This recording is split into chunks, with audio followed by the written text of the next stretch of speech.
Coucou tout le monde, j'espère que vous allez bien. Je suis ravie de vous retrouver aujourd'hui pour une nouvelle vidéo parce que j'ai enfin reçu ma commande Morphe, je sais pas comment vous dites, Morphe. En fait, j'ai mis un temps dingue à la recevoir. Celle-ci, je l'avais commandée, il m'a bien fallu quasiment 4 semaines pour recevoir cette palette. Donc c'est la palette Nature Glow, c'est une 35 phare et comme je vous avais dit, je me la suis commandée pour mon anniversaire. Donc pour mon anniversaire, je me fais toujours des cadeaux et cette fois-ci, pour mes 50 ans, je me suis mis un budget et je me fais vraiment plaisir. Donc celle-ci était soldée à 17 € au lieu de 27 ou 29, je ne sais plus. Donc je me suis dit, je me la prends. Et le jour où je vous avais dit que je me l'étais commandée, j'ai reçu un email et celle-ci, dans cet email, était soldée à 22 € chez Morphe aussi, donc j'ai sauté dessus. Elle était à moins 50%, j'ai sauté dessus et c'est une qui est dans les tons un peu plus mauve et brun nude chaud aussi. On va regarder ça juste après, donc parce que je les ai pas encore swatchés ni testés, donc on va les ouvrir ensemble. Alors ici j'ai vraiment été, c'est la première fois que ça met autant de temps pour arriver. J'étais un peu dégoûtée parce que je l'attendais vraiment. Moi les palettes de nude j'adore. Alors je peux avoir plein de palettes de nude comme la neutrale de Natasha Denona, donc la Biba que j'utilise tout le temps. D'ailleurs vous voyez souvent avec des maquillages nude, tout simplement parce que je l'ai fait avec cette palette, parce que c'est une palette qui va super bien. Enfin, Natasha Denona, je vous en parlerai dans une autre vidéo. Tout ça pour dire que des palettes de nude, je suis tout le temps tentée d'en acheter, tout simplement parce qu'elles ont des rendus différents, des textures différentes, des glowy différents, la lumière que ça dégage est totalement différente, suivant qu'on prenne dans telle marque ou dans telle marque ou dans telle marque, certains nudes qui pourtant se ressemblent à la base et enfin, de toute façon, on n'a pas à se justifier. Moi, j'aime bien les palettes de nude, donc c'est rare quand j'achète autre chose que du nude, du hyper coloré. C'est d'ailleurs ce que j'ai fait ici avec la Jackie Hill. Alors, ceci dit en passant, je me suis aussi commandé la nouvelle bronze de Natasha Denona, qui est vraiment magnifique, dont je ne vous parle pas parce que je trouve que les réseaux sociaux sont, enfin, YouTube est noyé par des vidéos sur cette palette. Donc, je vous ferai certainement des looks avec, mais plutôt fin septembre ou dans le courant du mois de septembre, parce que ce sont vraiment des bronzes et je trouve que ce sont des couleurs qui vont bien chaudes, qui vont bien en automne et je la testerai à ce moment-là. De toute façon, j'ai de quoi faire juste avant. Donc ici, 350 Nature Glow, 35 nuances pour changer votre monde. Faites connaissance avec votre groupe d'ombres ultra crémeuses, hautement pigmentées, qui se mélangent harmonieusement. Cette palette emblématique présente des nuances chaudes d'orange et de brun pour jouer et vous envoûter. Jouer avec des looks infinis qui vous correspondent. Les Morphe Babe ne se fondent pas seulement, elles mélangent les règles de l'art du maquillage. Ça, je testerai une autre fois. Alors, est-ce que c'est vegan et cruelty free?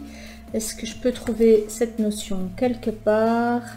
Je ne trouve pas cette notion sur la boîte, c'est un peu dommage. Alors ici, ils disent que ça se conserve 12 mois. Made in China. Je viens de voir Made in China, à mon avis, tout est Made in China.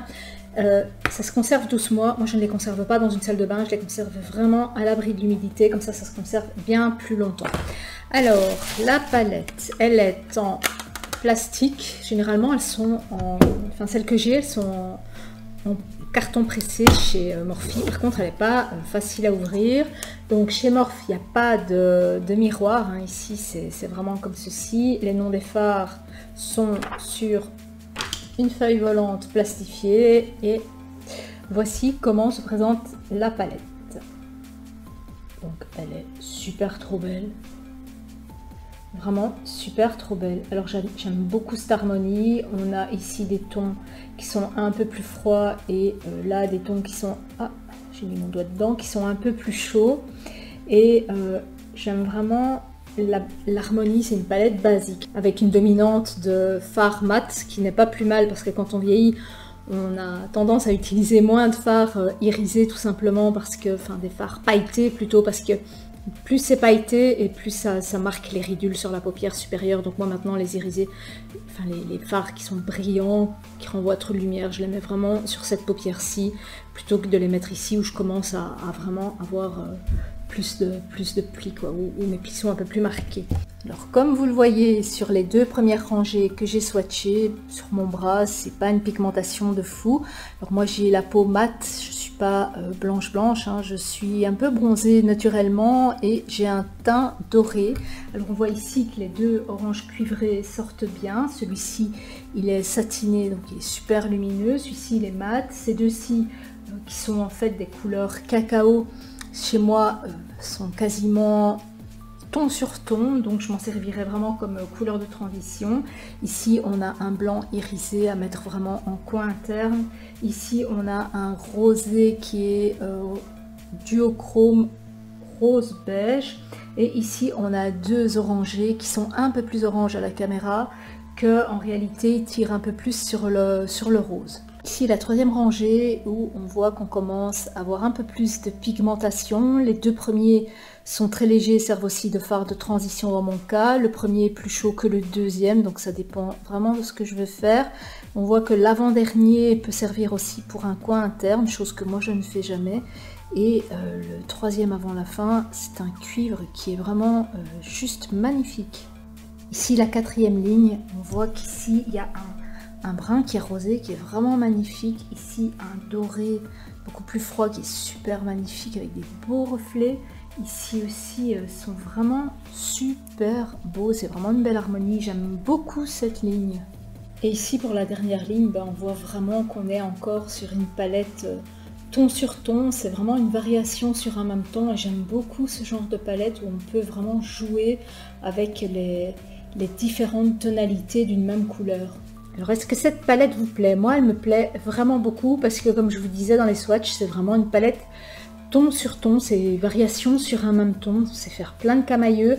Alors elle a l'air, on a l'impression que ce sont des couleurs qui sont presque identiques, mais avec lesquelles on sait vraiment jouer sur les différentes tonalités. Donc il y en a pas mal qui étaient situés ici, qui chez moi peuvent servir de fard de transition. Ici aussi, fard de transition dans mon cas, donc ça fait déjà pas mal. Et ensuite, même si ici ça a l'air parfois pareil, donc ce fard-ci avec celui-ci et celui-ci ont parfois l'air pareil, ils sont quand même différents au niveau des textures, au niveau des rendus de la lumière, et c'est justement ce que je vous disais en début de vidéo, c'est ce que j'aime dans les palettes nude, c'est qu'on peut jouer avec plein de variations. Par contre ces grandes palettes, j'aime bien, mais je les trouve franchement pas pratiques. Encore celle-ci, elle est légère. Elle est légère, on sait bien l'attraper, on sait se maquiller devant un miroir en la tenant, donc ça c'est bien, ou en la posant. Simplement les palettes qui sont plus grandes, j'en ai qui sont plus grandes de chez eux. J'en ai une de 39 et franchement, on ne sait pas la tenir, quoi. On ne sait pas l'avoir en main, donc il faut vraiment la poser et se maquiller devant un miroir. Et même si on a le miroir devant soi et qu'on a cette grande palette, on est obligé de la mettre sur le côté tellement elles sont grandes. Donc en fait, c'est pas pratique. C'est bien d'avoir beaucoup de fard, surtout à ce prix-là. Moi je vous rappelle, je l'ai eu à 17 €. C'est bien, mais parfois pas pratique. Par contre, pour aller en vacances, c'est bien parce que on a pas mal de possibilités sous la main. Alors maintenant, la Jackie Hill. Donc celle-ci, c'est la volume 2. J'avais pas pris la volume 1 parce qu'il y avait des tons turquoise, bleu, et c'est vraiment pas mes tons. Et dans celle-ci, donc c'est quasiment le même format que l'autre. Alors ces palettes, on peut les mettre comme ça, on voit vraiment bien. Donc celle-ci, elle a une tranche qui permet de l'identifier tout de suite dans une bibliothèque, donc ça c'est pas mal. Elle se présente comme ceci. Celle-ci, elle est en carton comme l'autre que j'ai. Alors ici, on a un feuillet sur lequel il n'y a rien d'inscrit. Donc ici, on a un petit mot de Jackie Hill qui dit pour tous mes abonnés que j'aime, qui me supportent depuis toutes ces années. Celle-ci est pour vous, volume 2. Donc voilà l'harmonie de la palette. Et comme je vous disais, j'avais hésité à prendre la ultraviolette d'Urban Decay. Donc j'ai déjà la 39S de chez Morphe qui est quand même dans les tonalités mauve rose. Et ici on a encore des beaux mauves roses qui sont un peu plus froids. Et ici, comme je vous disais, des tons brun, nude, orangé qui sont un peu plus chauds. Donc ça, j'aime vraiment beaucoup aussi. Alors je ne l'ai jamais utilisé hein, puisque je viens de la recevoir et je vais la swatcher avec vous. Par contre, au niveau de l'odeur, elles n'ont pas d'odeur ces palettes. C'est très bizarre. Alors j'espère que je vais pouvoir utiliser ces tons-ci cet été, c'est la mode. Ce sont des tons qui sont plus froids et que j'ai plus de mal à porter. Au niveau des swatchs de la première ligne, donc le premier c'est vraiment un fard de base, le deuxième c'est un duochrome rose mauve. Ensuite on a des mats et ici on a un superbe doré qui fait effet mouillé. Et ici un superbe beau brick. Alors moi je m'attendais, quand j'avais vu les swatchs sur le site de Morphe, je m'attendais vraiment à beaucoup plus d'intensité et c'est ce qui me faisait peur avec cette palette. Pour ça déjà que je ne l'avais pas acheté, je m'étais dit bah moins 50%, vas-y. Mais je suis contente qu'elle soit pas trop intense parce que c'est beaucoup plus facilement modulable avec une intensité pareille. Mais attention, on est sur la première ligne. Hein. Et franchement, pour des fards de transition, c'est vraiment génial cette intensité là. Donc ça, j'apprécie vraiment. N'oubliez pas que moi j'ai le teint doré, hein, donc chez vous, si vous avez la peau plus blanche, ça fera d'office beaucoup plus brun que sur moi. Ici, à partir du jaune, donc on va comme ça, on est sur la deuxième ligne avec des tons plus froids, donc ce jaune-là. Ici, on a un doré, on dirait franchement des paillettes d'or. Ici, on a un superbe orangé avec ici un orangé brique qui sont des tons mat assez poudreux. Ici, on a un rose, mais c'est un rose brun métallique, magnifique aussi, comme du beurre, mais on ne s'enfonce pas dans ces fards comme on s'enfonce dans les fards Natasha Denona. Ils sont un peu plus secs et c'est pas tout à fait la même qualité. Alors ensuite ici on a un rose qui est un plus vieux rose et ici on a un duochrome, il est rose avec des reflets mauves.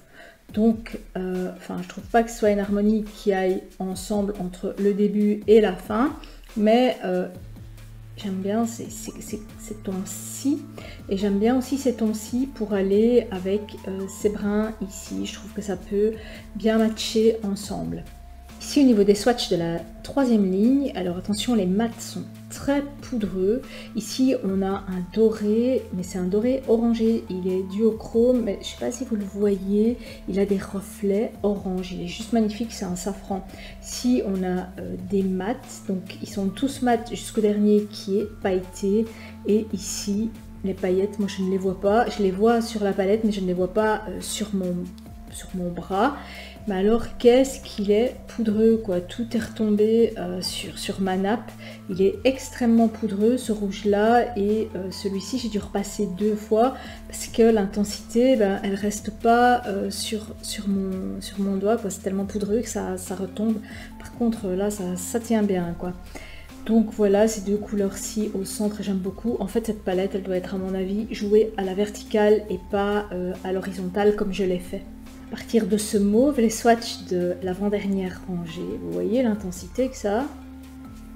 Wow! Donc on va du mauve vers le rose. Ce rose fuchsia, là, il est vraiment fuchsia hein, pour le coup, c'est vraiment à utiliser avec parcimonie parce qu'à mon avis, c'est ces genres de trucs. Alors mes doigts, je les ai lavés, ça part pas quoi. Je vais aller mettre un démaquillant waterproof parce que ça ne part pas avec du simple savon, donc ceux-là sont vraiment bien intenses. Pour ma part, j'aurais plutôt tendance à utiliser ça plutôt que ça, mais à essayer quoi, à tester. Et ici les swatchs de la dernière rangée, donc on est dans une belle harmonie hein, si je vous montre ces deux dernières rangées ici, en faisant abstraction de la rangée du dessus qui était un peu plus orange, on est vraiment dans une belle harmonie. Ici on a un noir hyper intense pour un rat de cils, c'est vraiment génial. Alors j'avais vraiment envie d'une palette avec du mauve autre que celle que j'avais. Je regardais la ultraviolet, mais je pense que là c'est bon quoi, je suis calmée, j'ai tout ce qu'il me faut en mauve, j'ai tout ce qu'il me faut en rose et en orangé aussi, en nude orangé aussi. Hein. C'est le genre de palette que j'ai envie de dépalettiser, j'ai envie d'en faire deux avec deux harmonies totalement différentes parce que je mélangerai jamais les deux harmonies. Donc je me dis, est-ce que je la dépalettise ou pas? Est-ce que je les mets, je retire les fards et je les mets sur une palette magnétique, donc une avec des harmonies un peu plus chaudes et l'autre avec les harmonies un peu plus froides. Je ne sais pas, je suis quand même sceptique. Vous feriez quoi? Vous la laisseriez comme ça ou vous la changeriez? Vous la réorganiseriez autrement? Je ne sais pas trop encore. Enfin, de toute façon, j'en ai pas mal à tester pour le moment avec ce que je viens d'acheter pour mon anniversaire. Et regardez mes doigts, quoi. Je vais devoir les laver vraiment avec du démaquillant waterproof et mes bras avec. Donc la semaine prochaine, j'ai reçu enfin mes colis Beauty Bay avec ma deuxième commande. Hein. Je vous avais dit que j'étais tellement contente de la première commande Beauty Bay que je l'ai recommandé les autres avec le code promo que j'avais. Donc je les ai eu aussi en promo, donc elles me reviennent à une petite vingtaine d'euros. J'en avais commandé 3 et ça je vous ferai aussi les swatchs et la présentation de ces palettes la semaine prochaine. Voilà, j'espère que cette vidéo vous aura plu. N'hésitez pas à me dire si vous avez ces palettes, ce que vous en pensez, et la nude aussi. Parce que la nude, elle est beaucoup plus basique, beaucoup plus classique et beaucoup plus facile à porter tous les jours. Donc dites-moi un peu, déjà dans les deux palettes, laquelle vous préférez et si vous les avez, ce que vous pensez de celle-ci. Parce que moi j'ai un avis assez controversé par rapport à la Jaclyn Hill. Voilà, je vous dis à très bientôt pour de prochaines vidéos. Ciao!